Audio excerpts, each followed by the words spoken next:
Some build satellites, some win Nobel Prizes. And we have our evening sport, alcohol tolerance competition.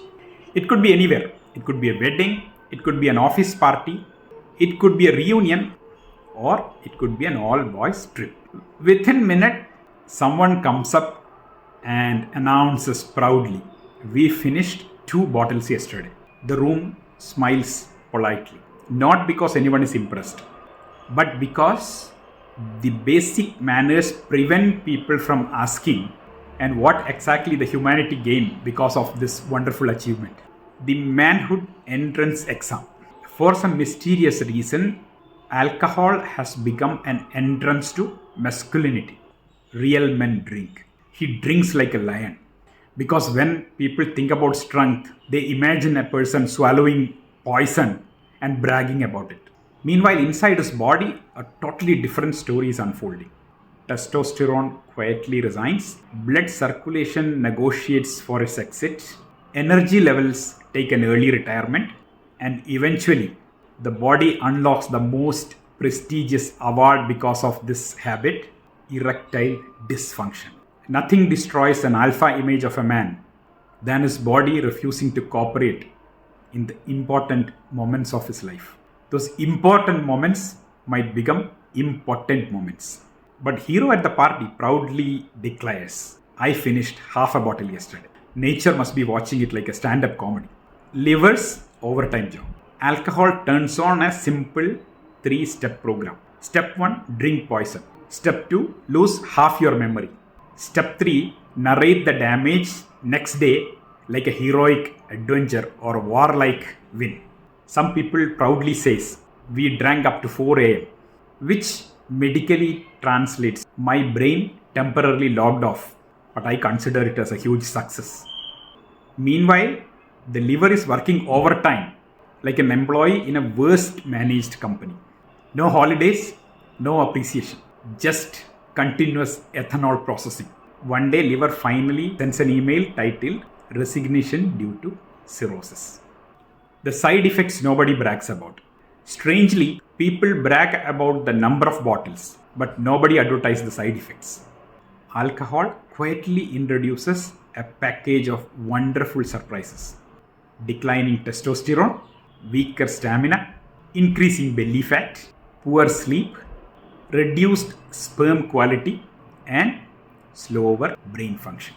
In short, body slowly moves from a hero mode to a low battery mode.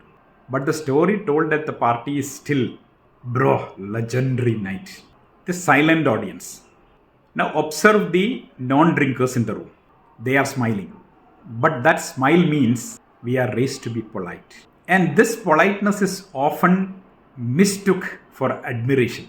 In reality, it is not admiration, it is social patience. The new equality movement. Recently, another trend joined the party. Some women now proudly say, "I drink like guys." Apparently, the equality now means if men have been damaging their organs for the past so many years, we also deserve that right. Unfortunately, biology did not attend this equality meeting. Women's body process alcohol differently, which means the damage to the liver comes faster and more aggressively. So the modern slogan becomes equal rights, better liver damage. Progress apparently. The retirement avengers.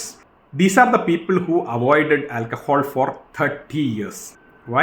Children's education, home loans, family responsibilities, social responsibilities, and real life. Then retirement arrives. Suddenly, the inner 21-year-old wakes up and says, "Now nobody can stop me." Then he begins to compensate for the 40 years of discipline in just 4 years.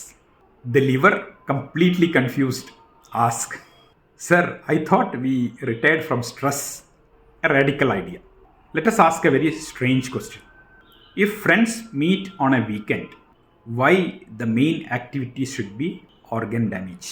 Instead, can we try something more adventurous, like health? Imagine a gathering where someone proudly says, "Yesterday I finished 2 scoops of protein." Another says, "I completed 100 push-ups." Suddenly the conversation becomes extremely uncomfortable because now people are competing on real strength than intoxication. Instead of saying, bro, one more round, say, bro, one more set. Instead of counting empty bottles, count workouts done, muscles built, kilometers walked, protein shakes finished, and push-ups completed. Liver will finally get a weekend off. The brain will remain functional and online. And next day morning, nobody wakes up and says, where is my memory? Drinking proves only one thing. Your body can tolerate poison. That's it.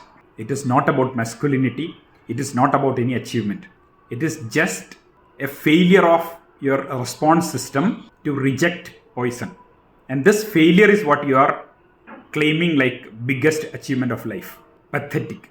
But replacing that bottle with a protein shaker proves something far more impressive.